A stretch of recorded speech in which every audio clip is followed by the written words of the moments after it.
It is Sesame Street night on The Masked Singer. We meet two new competitors to go against the Squirrel. That is the Fairy and the Jackalope. Let's talk The Masked Singer.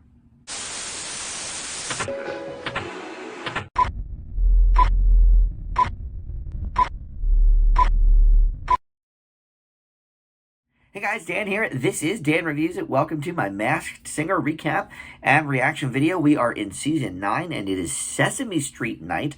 I don't know, sort of an odd theme, but they had a lot of the famous Sesame Street characters there, and they sang Dynamite at the beginning by BTS with some of the panelists, and then throughout the show we sort of got different clues from them, and heard some bits here or there from them, some jokes. All right, so before we get into this episode, I want to welcome you into Dan Reviews It. Thank you for finding this video. We do the Masked Singer recaps every single week. If you are not one of my subscribers, would love to have you hit that subscribe button down below and even the notification bell, because not only do I do Masked Singer videos, but other movie and TV review videos all week long. I try to get something new up every day or just about. So comment below too. That really is has been the bread and butter of the Masked Singer videos, specifically because I get to talk with you guys about who you think is under the masks, and you guys definitely switched my mind on one of the contestants tonight, so we'll talk about that. All right, so I guess with that in mind, we will go to the performance. We already talked about sort of Sesame Street night and the theme. So, all right, we start with the Squirrel, who was last week's champion. Now moving on to the second round, but small spoiler alert, Squirrel is actually going home tonight as the first contestant that has been taken out of the competition. So we'll just go over the clues and then we'll go right to the take it off and where you guys went with it in the comments. A little different from where I was last week, but I definitely like what you were thinking. So when they do these redos from last week, we don't get a whole lot of new clues. They sort of just remind us of some of the clues that were Swedish meatballs, gorilla. So the new clue tonight was a wedding dress. And then she sang Just the Two of Us. I know it's not originally by Will Smith. I'm trying to think of who did it originally. Bill Withers, maybe? All right, so anyway, we had Damar Hamlin come out with a clue, and this was, look, I'm not a sports guy, but as far as I know, this was his first appearance post, his Monday Night Football injury, at least in a big, setting. So everybody was, on their feet for this, and, Nick Cannon gave him a big hug. Ken was in tears, so, all right, and the clue was a picture of Ken on a football. And so Ken was like, oh my God, I've worked with you. And the Squirrel said, maybe more than once. So that gave us definitely some clues. And last week I was thinking, because of the Tom Cruise kissing clue, I was thinking of, okay, who were some of his famous co-stars?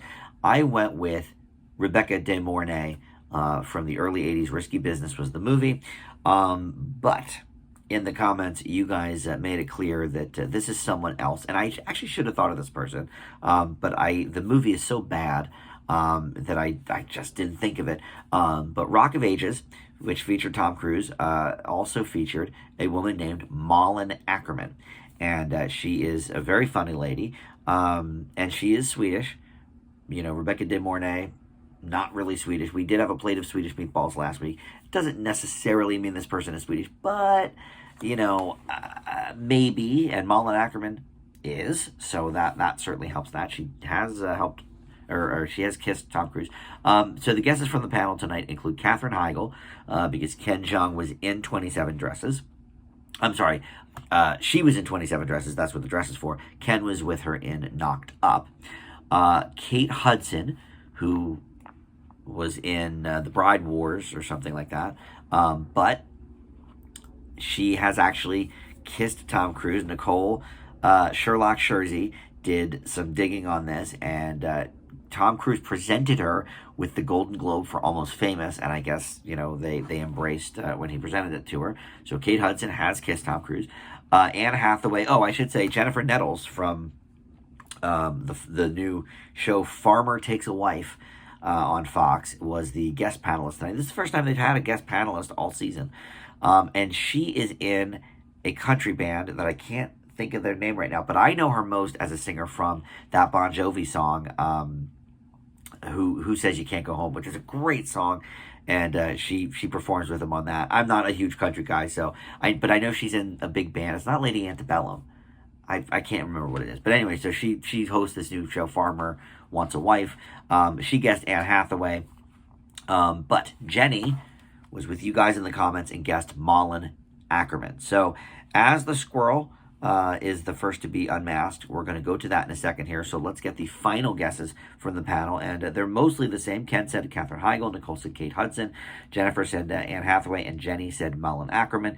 Robin, we did not hear from in the original song. So his guess is Heather Graham. Some of these are okay guesses, but I'm totally with you guys on Malin Ackerman, and here's why. Not only has she been in movies with Ken multiple times because they did Couples Retreat together, but she was also in 27 Dresses. Oh, so maybe Ken was saying Katherine Heigl because he was also in 27 Dresses. But she was in 27 Dresses, and so wedding gown there, and wedding gown from The Proposal. But my mind went to this great one-season show that aired on ABC about 10 years ago called Trophy Wife. So, the clue with the wedding dress really sealed the deal for me. I believe this is Malin Ackerman. So let's go to the Take It Off, and we'll see. I'm pretty sure it's her. She's Swedish, and she has kissed Tom Cruise. All of these clues really matching up here. And she can sing. Yeah. All right. It says actress and model. Yeah. Jenny said earlier... Oh, she was in Watchmen. That's right. We saw, come to think of it, we saw a yellow smiley face. I didn't even think Watchmen. I don't know what I thought for that, but okay. So that leads us to her as well. Jenny said at one point that she wanted to be her best friend. She has worked with Ken Jeong. That's a good one. I Trophy Wife, check it out. Some of these one-season shows are still on Hulu. And that was a funny one. No, we did say that. We did say that. You never called me. Oh my gosh. Malin Ackerman is great. All right. Ken's been in several movies with her. I totally forgot about Couples Retreat. He said, I forgot about Couples Retreat. Yeah, maybe not the most memorable of movies, but, there it is. All right. So for me, that is 5 out of 7. And I do want to say before we move on to tonight's other competitors, I am going back to my Keenan Allen guess for the gargoyle, who I sort of had thrown that out there last week, but I don't know sports really. So the fact that I even knew who Keenan Allen was like crazy. But nobody on the panel said him, so I was like, oh, I'm probably wrong. I'll go with Robin's guess. But then you guys in the comments were like, no, it's Keenan Allen, and here's why. So that character will be back in some sort of like quarterfinal or something, where all of the people from the Ding Dong Take It On or Keep It On Bell are going, which so far is the Gargoyle, who again I think is Keenan Allen, and then who's the other one in that? The Medusa maybe? Or no, the Medusa maybe is going forward. The California Roll. So that's Pentatonics, I think, on that. So we'll have those people facing off later in a later episode. But I wanted to throw that out there that I am officially changing my guess to what I originally thought. I should have stuck with it. Keenan Allen for Gargoyle. Okay, so the other two, the Fairy and the Jackalope, I don't know which of these is going to be unmasked. We're not at that part in the episode yet. We're going to see who wins the Battle Royale. But for the Fairy, she said, Sesame Street night makes me feel right at home-ish. I grew up in these streets. We see a feather duster at that point.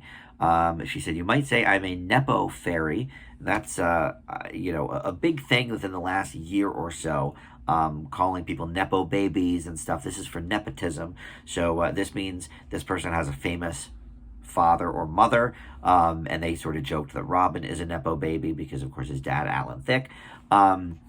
We see a police badge with the number 966 on it. Not sure if the number means anything, but she said, other kids made money from allowances. I made mine from charging kids to see my dad hanging out. And at that point, we see a panther in a bathtub. So this could be a Black Panther, somebody from the movie, or Panther, the basketball team in Pittsburgh. But I don't think that's NBA. That's like NCAA or whatever, March Madness stuff. So I don't know any famous people from the Pittsburgh Panthers. But Black Panther, I know a few people. Although I don't know, like Forrest Whitaker has some kids, but none of them are famous. So I'm not sure, who else it would be. Michael B. Jordan definitely doesn't have any kids old enough to be on this show. So anyway, we see pictures then of Sean Penn, Rob Lowe, and Emilio Estevez. She said, friends that I grew up with had a more direct route to fame, but I chose a more divergent path. Is this somebody from the movie Divergent? We see a basketball at that point. We see a Christmas tree with a rubber ducky on it. And then she said that Oscar is an old friend, so she's going to sing a song for him. And she also mentioned something about heading to the office, which plays into one of the guesses later. So she sings You're No Good from Linda Ronstadt. Great performance as well. So this is somebody that certainly can sing. And so the guesses from the panel include Tracy Ellis Ross, because Blackish, she said, it makes me feel right at home-ish. And her famous parent is not her dad, but her mom, Diana Ross. And then the Cookie Monster clue was a cookie that said Endless Love on it, which was a duet with Lionel Richie and Diana Ross. Lionel Richie also has a famous daughter, Nicole Richie, but these people, Sean Penn, Rob Lowe, and Emilio Estevez, these people I think are a little too old to be contemporaries of Nicole Richie. So I sort of ruled that out, even though she did have the dad clue other than, rather than the mom clue with Diana Ross. But all right, Ken's horrible guess was Angelina Jolie. And then Rashida Jones, which was Robin's guess because she had mentioned The Office. She was obviously a part of that show, but also very famous father, Quincy Jones, one of the most decorated Grammy winners in history. Produced Thriller. He's just got so many awards. So I don't think that's a horrible guess. But again, I feel like maybe she is a little too young to be contemporaries with Emilio Estevez, Sean Penn. I mean, these guys are in their 60s. Rashida Jones, I would say, is probably no more than around my age, mid 40s. Maybe a little older, but I don't think so. Tracy Ellis Ross makes the most sense here, and we know she can sing. She was in this movie The High Note a couple of years ago that she had to sing for, and it was really her singing. So that was sort of my thought when she said Sesame Street makes me feel right at home-ish. There's nothing here about Girlfriends, which is the famous show she did before Blackish. There was nothing really about, she plays a doctor on Blackish. We see the police badge. But Jenny said that she was in CSI. I never watched any of those shows, so I'll have to go with her on that. But age-wise, that would make sense with Sean Penn, Emilio Estevez, Rob Lowe. And certainly the Endless Love clue leads us to Diana Ross. But her famous parent is not her dad, and that's what is throwing me off. So I don't know. But for now, I'll go with Tracy Ellis Ross. All right, the Jackalope, and I'm going to tell you right now, this is a social media star, so I have no clue who this is. She says, I entertain people of all ages, so it feels right at home to be on Sesame Street Night. I am known to have a lot of influence, but I'm not that social. Talking as a kid wasn't my jam. We see a whole TikTok thing there, and one of those movie clacker things with the word mystery on it. Let's see. She says music and dance, has gotten me all the way here. People all over the world began connecting with me. Being vulnerable to millions gives me strength. We see a necklace with the letter G on it. She created a modern family of outcasts, and we've changed the industry. We see a mask, the ghost face mask from Scream at that point. And she said, this bunny's moves shine brightest on Wednesday. And we saw a vine as well. She sang Wherever, Whenever, really in the style of Shakira. She was really trying to emulate that Shakira vocal style, and I thought she did a really good job with it. I think they were trying to get us to do Jenna Ortega because they said Wednesday. They showed the ghost face mask, and that was one of the guesses from the panel, which was, I think, from Jenny. It's not Jenna Ortega. She is white hot right now. She is having the biggest moment of her career. She was just on SNL last week hosting. And she's in the #1 movie in America, Scream 6. this ain't Jenna Ortega, people. Like, stars at their peak don't do the Masked Singer. Okay, let's just say that. But Camila Cabello was a guest from Jennifer Nettles. That's fine, but it's not her. And then Nicole, she did say, I will say this, the post-song clues. She said she has partied with Nicole, and then the count held up a sign that said 30 under 30. So that's the, I think it's People Magazine, or maybe it's Forbes, I don't know, that or Time or something, that does that list of the 30 most influential people under 30 years old. She was on this list. So obviously she is a huge TikToker, but I don't know TikTok, so I'm out on this. But Lily Pons is who Nicole said she has partied with her at Coachella. I've never heard that name before in my life, but I also have no other ideas. So I'll say sure, this is Lily Pons. Of the two vocalists, my guess would be the Jackalope is the one going home. But it all depends on what happens in the Battle Royale, which I'll get to here in a second. But yeah, for now, I guess my guess is this Lily Pons that I've never heard of. But if she's a big TikToker, that would make sense. She would be on the 30 under 30. So we'll see here. Well, after a Battle Royale singing On Top of the World from Imagine Dragons, love that song, love those guys. It is the Fairy that emerged victorious, and I gotta say, listening to the voice though, I don't hear Tracee Ellis Ross in there. So you guys are definitely gonna have to help me in the comments with that one. I think a lot of the clues point to Tracee Ellis Ross. The age is the right demo. Home-ish. And Endless Love, but that's not a famous dad, that's a famous mom. So somebody with a famous dad is under that mask. So I don't know. I mean, is it possible that Diana Ross was married to somebody famous too, and I'm just not remembering? I guess that is, but I also didn't quite hear it from the voice. So you will have to help me there in the comments. But that means the Jackalope was the one that is about to be unmasked here. Jenny sticking with her Jenna Ortega guess. Ken shooting for the moon with Selena Gomez. Horrible guess again. Jennifer Nettles said Camila Cabello again. And then Nicole and Robin both think it is Lily Pons. I think I called her Lele earlier because I've never heard of her. But Lily Pons, I wouldn't know her, if she hit me in the face. But let's see. I mean, that's who I'm going with because I have no idea who it is.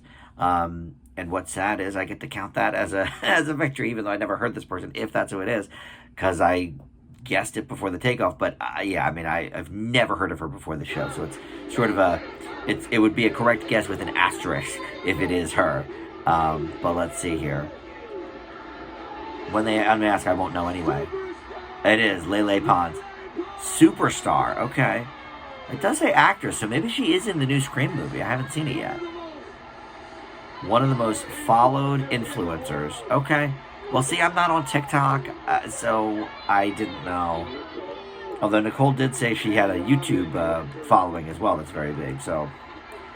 All right, we did the Teen Choice Awards together with Nick Cannon.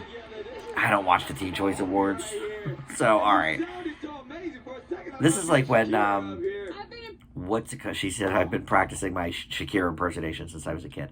That was like when they had that gamer on, was it Twitch or something in season 2? This is before I was doing the videos here, but I never heard of Twitch before the Masked Singer, so I wouldn't have guessed him if you gave me a million guesses. All right, and same with Lele Pons. All right, well, sadly, I get to count that because I did say it. But all right, so that makes me 6 of 8 with, like I said, a little bit of an asterisk because I never heard of this person. But all right, let me know who you think the Fairy is.